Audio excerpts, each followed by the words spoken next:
So thank you so much, Professor Ben Bacani, for joining us today. I guess the first question we have, since we're here in Cotabato City, is what exactly is the mood right now in the city, a few days away from the plebiscite? It's a mix. The mood is mixed. No? So people are anxious. Okay, people are excited about the results. No? And people are uncertain also. So it's feeling of uncertainty. So that's why for the past days there has been assurance coming from the authorities. Okay, that it will be safe to vote. So people have to come out and vote. Because that's the only way that to make the plebiscite, the process legitimate. Mhm. So as of this moment, sir, where do you think the city is leaning towards in terms of the vote to join BARM or not to join? It's too close to call, no? So because you're seeing, there's been surveys, of course, if you base it on the survey of International Alert, they say that there's momentum for no among the young voters. So, and of course, the proponents of yes, okay, have campaigned heavily in Cotabato City, okay, but you're not sure whether they are voters in Cotabato City. So the figures are also, we're receiving different figures, right, in terms of even the composition here, the demographics of Christian and Muslim voters. So according to the mayor, it's 65-35, 65 Christians and 35 Muslims. According to Congresswoman Sandra Sema, around 85%, she said, would vote in favor of yes. So we're receiving all this. So, and I think you have to look also at the turnout. At the turnout. So if there's a higher turnout, then that most probably no will win in the elections here. If it's true that there are more Christian voters than Muslim voters in Cotabato. But as you know, the mayor has said that even Muslims, there are Muslims, well, she's a Muslim herself, are against the inclusion, okay? Because you make a distinction between inclusion and ratification of the law. That's why the question for the arm is different from the question in Cotabato City. So when that's why they interpreted when the president says, okay, you ratify this law, yes to BOL. Yes, we agree that it's yes to BOL, but no to inclusion of Cotabato. So you don't need Cotabato, at least as far as those who are campaigning against the inclusion. You don't need Cotabato to establish the Bangsamoro Autonomous Region and Muslim Mindanao, and that is the main goal of this exercise. So it depends on how you look at the success, the measure of success. What is the measure of success? If you focus on Cotabato and Lanao, and they say no, then you would be shattering a lot of expectations. So that's why the IAG has always put things in the right perspective, right? So what is our success indicator here, or measure of success? It's really, the formula is to establish the Bangsamoro Autonomous Region in Muslim Mindanao. So once you get the majority of the votes in the arm, then you establish it, right? So, but whether those outside now are included, okay, or excluded, then the people will have to decide on that, right? So please take note, Pia, that for these areas outside the arm, the question is the inclusion or the exclusion. So can you tell us a little bit more about the strong campaign for Cotabato to join the BARM here in Cotabato City? We have people in trucks wearing green, and then they're blasting statements about voting yes. I mean, how does this strike residents, and what's the impact on the community, on the people who live in Cotabato? Well, they are, they are we've observed that people are disturbed, okay, by this. They interpret this as a show of force, no? So okay, and By the MIL. by the MILF and the proponents of yes, right? So and because you have to look at this from the perspective of whether the MILF has actually accepted the democratic process, no?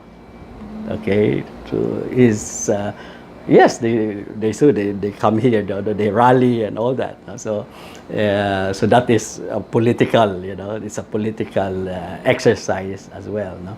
But from those proponents of the no, okay, they say that it's like they're not in power yet, and now you look at how they conduct themselves, coming here, and disrupting traffic and all that. So can you imagine if they are already in power, no? So And that, the yeah, narrative yeah, going yeah, around. and that resonates to a lot of people here, the supporters of the mayor, because the mayor's formula for keeping the peace here is really controlling the entry of people and arms in Cotabato City. And people here, those who are for nothing, that once they are under the BARM, okay, then the local government would lose control, okay, over security, precisely because you cannot stop anymore, no? Okay, So for the people Cotabato getting in. residents, the Bangsamoro question is also something deeply tied to their sense of security. Precisely, yeah. So you see that the stakes, okay, for Lanao, those or Cotabato and Isabela, okay, are different and much higher, okay, than the stake in the arm, for this plebiscite. Yeah, because for this arm, its ratification, they're already there, okay. They cannot opt out anymore. So it's just a question of whether do you want more powers or more resources. Of course, they will say yes to that. But for Cotabato City, that is not yet a part, would you like to join this?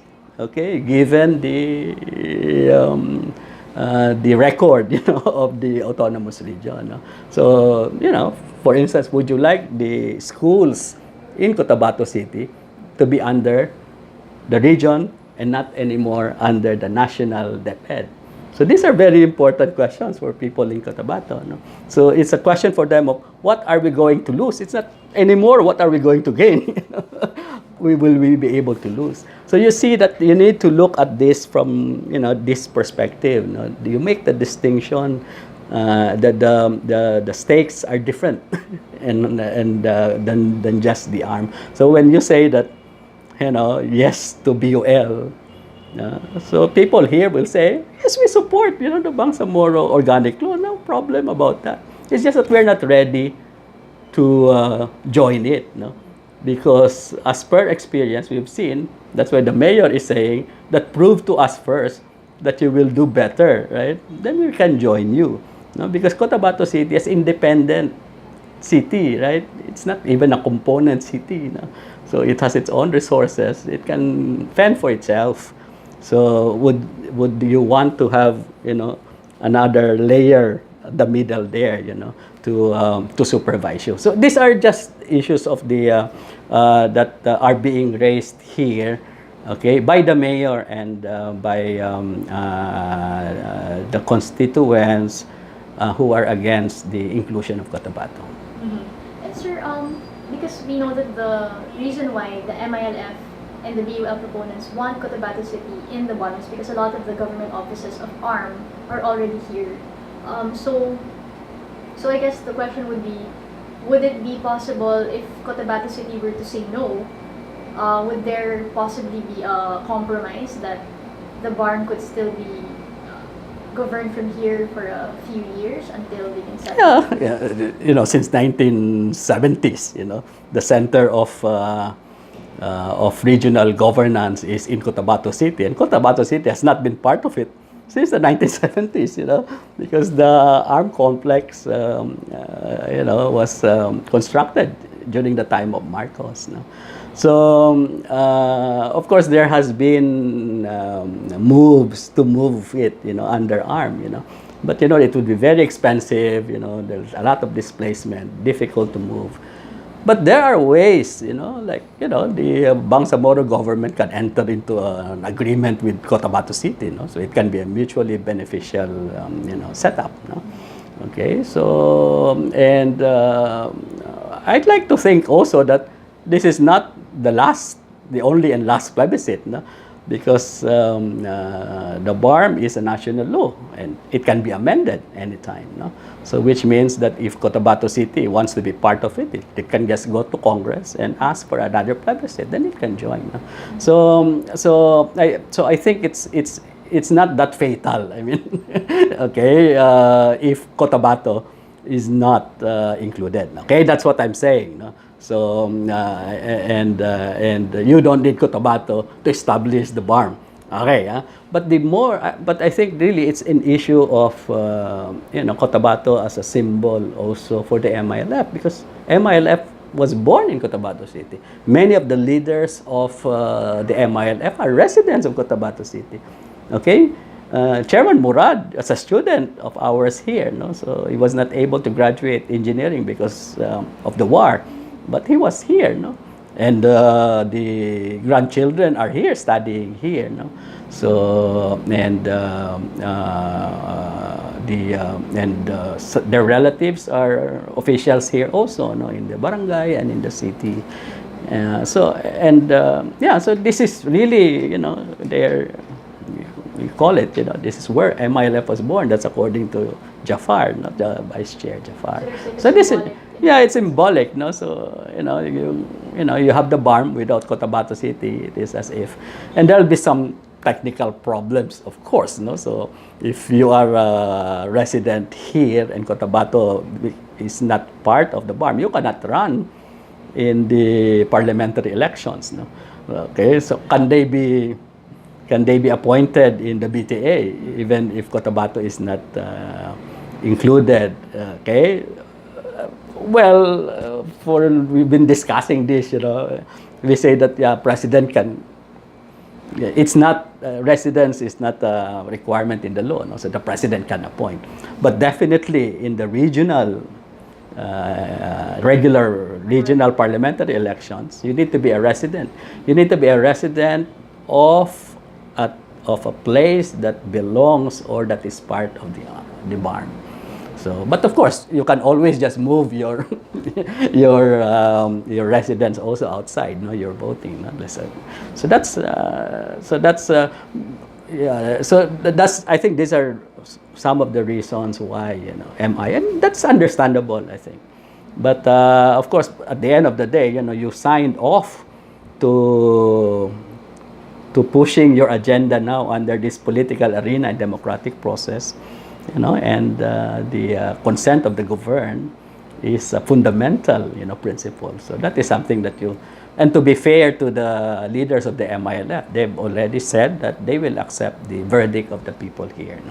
So which is for me a very, very positive act, because for us at IAG, whatever the results would be in Cotabato City will be contested anyway, and would be controversial, because if no wins here, okay, MILF will say that the mayor cheated, okay, or if yes wins, the mayor will say that people were intimidated and they were not able to vote. So whatever the outcome is, okay, Cotabato is a divided city, so that's why there's a need to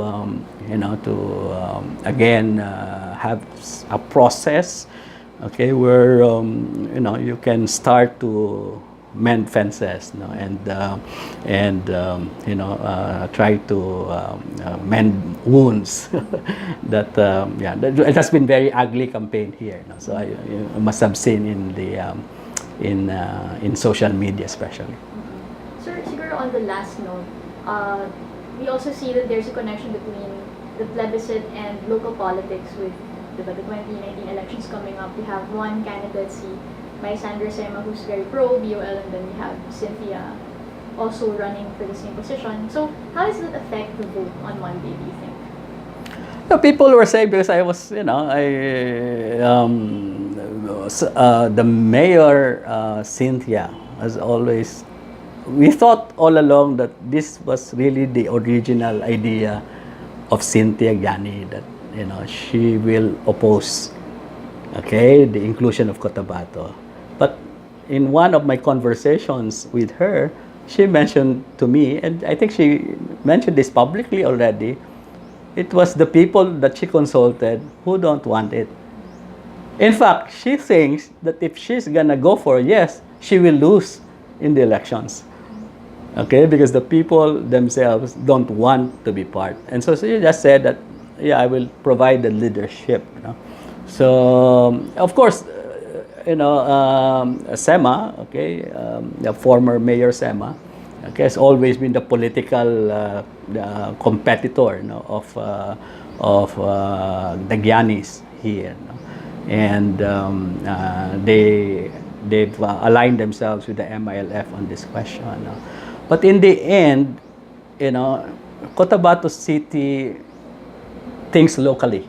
Okay, it doesn't think very regionally, precisely because people here are used to just having their own space here, because they've never been part of the autonomous region. So they think local.